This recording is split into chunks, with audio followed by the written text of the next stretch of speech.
Hi, Estrogen here, going for a bit of a road ride today, not a very long one, because I'm just not that fit right now, but thought I'd go for on my road bike today. It's a nice sunny day, and there are loads of cyclists around, and I'm just, as you can see, it looks very similar to where I was last week, but it's Epping Forest again, but on the roads.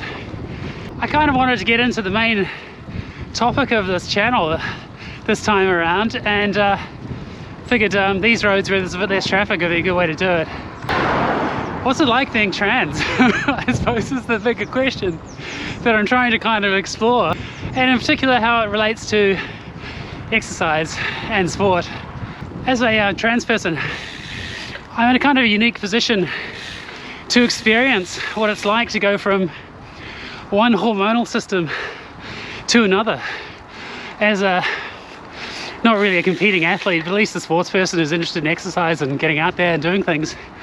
And there are really big differences. So you can probably tell by my breathing. So yeah, as I go through this channel, I'd like to just kind of explore those a little bit, and other general cycling stuff too.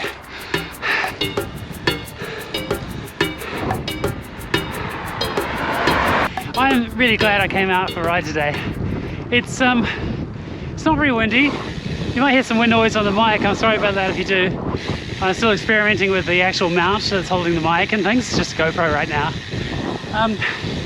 But yeah, I'm out onto the more country roads of Essex, just past Epping now. And oh, it's so good. Look at it.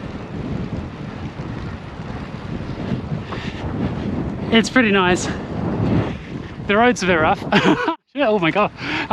Some big potholes here after winter, having had the snow and lots of cold lately, so the roads are quite chewed up. But oh, you know, if you're going on a country road and you're going slowly, you can go around them quite easily. When you start your transition as a transgender person, you go through a bunch of hoops, medically speaking, talking to psychologists, usually one in particular, and then an endocrinologist to actually get you on the path medically to taking hormones. Slight incline, I'm out of breath. First of all, when you take your hormones, you just start with estrogen usually, adding the female hormone in a much greater percentage than you have naturally in your body as a male, because you do have it. Everyone has testosterone and estrogen, just different amounts. At first there's no real big changes.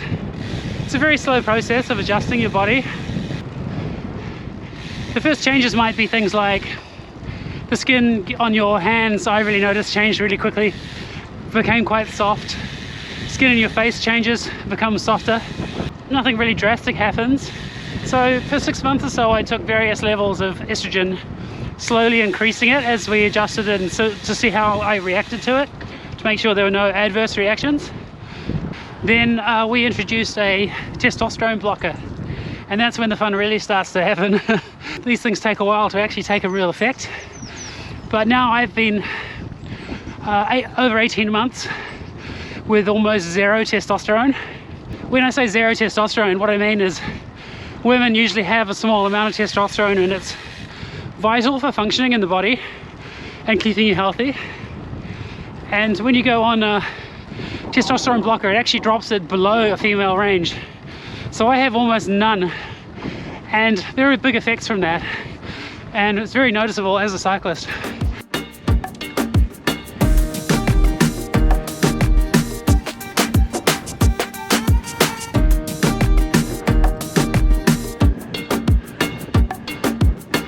Oh, had a little stop for a minute just to catch my breath and have a snack. I stopped at the very cute little tawny hall, which is just outside. It's kind of east of Epping. Yeah, it's sort of east of Epping. It's not very far away, and it's just outside the M25, which is running sort of along like this. Yeah, I thought I'd stop for a moment and show you my bike as well. This is my road bike. It's quite an old bike now. I've had it for over 10 years. I've had it since Oh yeah, 2010 actually. I've had it for a long time. So it's a Ritter Racing Bosberg, or the first one that they made. So Ritter were a small brand built up in California by a guy called Spencer Cannon, who worked in advertising but was a really mad cyclist. And he had a really, at the time there were weren't many small brands just selling directly to people. And I got in touch with him because they had a real sense of humor. Cycling can be a little bit serious at times, and it's really improved a lot in the last 10 years, I have to say. But when I was a teenage racer, it was very, very serious. Everyone was quite uptight. And Ritter, their advertising was always a real joke. They had a big sense of humor, and I really appreciated that. Spencer built this bike up for me well, he sent me everything in a box essentially, but he gave me a really good deal. And at the time it had the top spec SRAM Red, which is all mechanical, and no discs, of course. It was, quite a while ago now, and it's been a really good bike. I've loved this bike. I've really wanted to upgrade because things have really moved on so much in technology with bikes. There's such different technology now. Disc brakes, for example, just for like these ones, these wheels, these Reynolds, and these rim brakes. If it's wet, just don't even try to stop. Just do everything you can if you're slowing down before you need to. You can see it's got a really small triangle here with a long seat post, and this is kind of coming back into vogue slightly. But this seat post has quite a bit of flex, which is really good because it means that the flex in the seat post means it's quite a comfortable ride, and I'm quite short. I'm 5'9", but I've got quite short legs, and the compact frame with the dropped top tube is actually really good for me. So I've even considered like a live racing bike maybe at some point. In an ideal world, I'd have like a Tarmac SL7 S-Works or something like that. But I'm looking at my options of frames. I can't really afford that, so I would like to be able to afford something like that one day. But my priority is a gravel bike first and foremost, to add to my collection of bicycles, so that I can do some really nice long rides and get around, out to the countryside for multiple day things like going camping and doing some adventure races, which would be really great. So once your testosterone's down to a really low level, and it's sustained for a low level for a while, your body starts to adjust and change the muscles. All the muscles reduce in size. My legs are a completely different shape than they used to be, and I no longer have the power output that I used to be able to do kind of easily. And actually, secondly, it's much harder to build my fitness, and I think people don't even, maybe this is a unique perspective as a trans person, but people probably don't realize how it feels, the difference between being masculine and feminine hormonally, is that women have to work really hard to build their fitness and maintain it, because it disappears really quickly too. So those female athletes that are doing well, I appreciate the work that they do even more now, because I have to work so much harder just to get to kind of a base fitness that I'd had naturally as a guy. I'll go into more details about this in other videos, but I just wanted to just start off with that basic rundown of what it's like.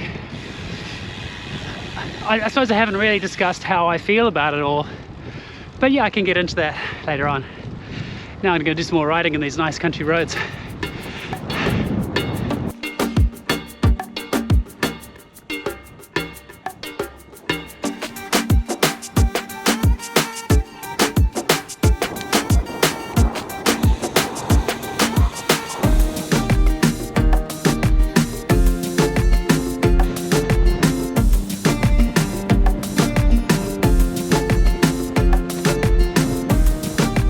My summary for today's video about being trans and cycling, the best way I can sum that up, that effect of having no testosterone for a while and your estrogen up to female levels, certainly after a year, and for me 18 months, the reduction in muscle mass just makes a profound difference to everything in your fitness.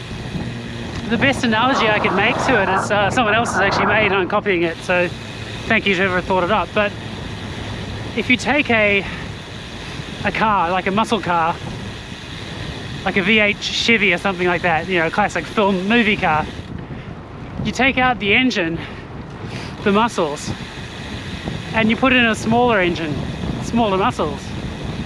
You're still driving around the same weight car, the same weight chassis, and the engine has to work so much harder to push it around. And that's exactly what I feel with being trans and cycling, and the effects of the hormones on my body. I actually weigh more now. My average weight day to day, being reasonably fit, is on about 80 kilos, 79 kilos at 5'9". And so I would usually be 2 or 3 kilos lighter as a guy before. I don't really like saying as a guy, but you know what I mean. And so there's just a lot more fat, frankly, a lot less muscle. I don't burn fat as easily because I'm not carrying as much muscle. And I've got a heavier body to push around with a smaller engine. So it's tricky. But the upshot is also that I still love cycling, and what I have learned, especially in the last few months of cycling, if I train hard, I get out as often as possible, I still get as much or more enjoyment out of it now as I ever did.